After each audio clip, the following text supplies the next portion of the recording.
I want to try and get the message out there as much as possible that if you're struggling with things in your adult life, it's probably got a lot to do with the things that you've been struggling with most of your life, and a lot of those things, or most of those things, will come from your childhood. Yeah, I was feeling very down, very lost, lacking confidence, you know, always on the verge of tears.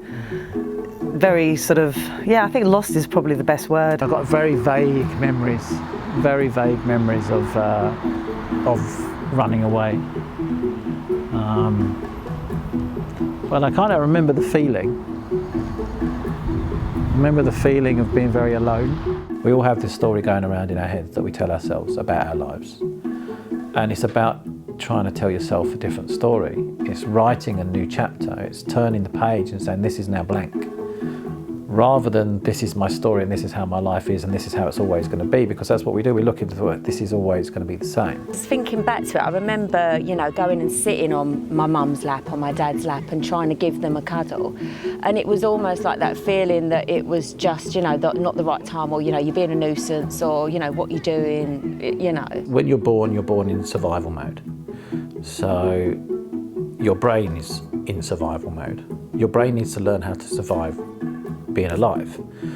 So everything that you learn in those formative years, your brain's saying, I need to remember this because this is going to keep me alive, or I need to remember this because this is going to kill me, or whatever it is. So basically it will be pain and pleasure. So your brain wants to run away from pain and run towards pleasure. So everything that causes you pain, your brain then remembers that. It says, I don't want that. I felt I would become a burden if I would say I have needs as well. I grew up believing that what we need to achieve as human on this earth is just to be there for others. Do I fit in? Do I decide to step away from it? Do I take a back seat and actually shut down, have nothing to do with you, misbehave? Or do I conform? Do I become a bit of a pleaser? Do I try to think about, okay, what can I do in order to get the love and affection that I need? And we all develop our own ways of doing that.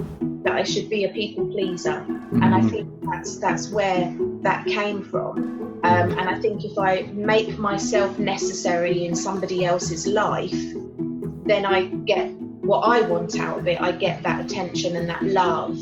So I do feel like I have to become a necessity to somebody, and I think that comes very much from wanting that attention when I was little and needing to feel needed.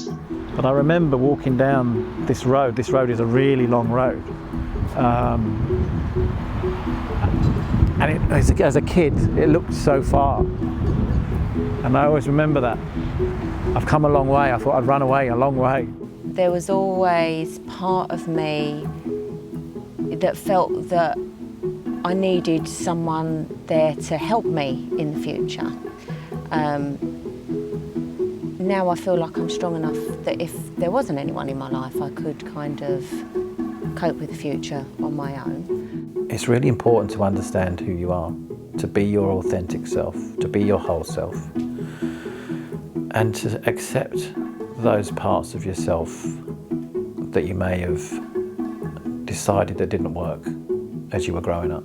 Yeah, just who I am, and that my real self is all right. I don't need to close her away, or, you know, shut her away, or be someone that I'm not.